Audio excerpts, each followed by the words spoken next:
જનક શરૂઆત કરીએ વાતાવરણમાં પલટાથી તો અમદાવાદ શહેરમાં વાતાવરણમાં પલટો આવ્યો છે। ગઈકાલે વરસાદ બાદ આજે પણ વાદળછાયું વાતાવરણ છે। સવારે અમદાવાદમાં ધુમ્મસ જોવા મળી રહ્યું છે। ધુમ્મસના કારણે વાહન ચાલકોને થોડીક મુશ્કેલીનો સામનો કરવો પડ્યો છે। વાતાવરણમાં ઠંડક પ્રસરતા જ લોકોને ગરમીથી રાહત મળી છે। મોડી રાત સુધી વરસાદ વરસ્યો છે અને આપ જોઈ રહ્યા છો ધુમ્મસ ભર્યું આ વાતાવરણ અમદાવાદની અંદર હાલમાં સામે આવ્યું છે। એસજી હાઈવેના દ્રશ્યો જાણે કે ચોમાસું હોય અને ચોમાસામાં ધુમ્મસની જે સ્થિતિ સર્જાતી હોય છે એ પ્રકારના દ્રશ્યો હાલમાં સામે આવી રહ્યા છે। એસજી હાઈવેના આ દ્રશ્યો આપ જોઈ રહ્યા છો। ગઈકાલે મોડી સાંજે અમદાવાદમાં જે પ્રમાણે વાતાવરણ પલટાયું અને કેટલીક જગ્યામાં વરસાદ થયો એના કારણે આજે પણ અમદાવાદમાં વહેલી સવારથી વાદળછાયું વાતાવરણ જોવા મળી રહ્યું છે।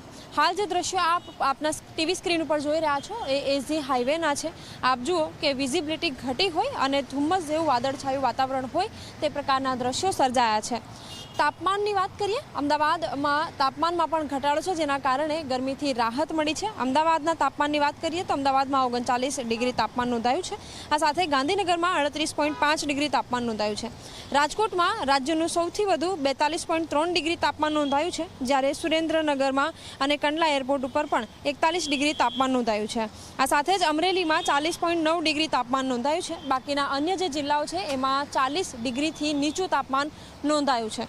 મહત્વની વાત એ છે કે અત્યારે સાયક્લોનિક સિસ્ટમ જે રીતે સક્રિય થઈ છે એના કારણે વાતાવરણ એટલે કે પ્રી મોન્સૂન એક્ટિવિટી સર્જાઈ છે અને હજી પણ જે જિલ્લાઓ છે એમાં તાપમાનમાં ઘટાડો 1 થી 2 દિવસ યથાવત રહે તે પ્રકારની સ્થિતિ જોવા મળી રહી છે।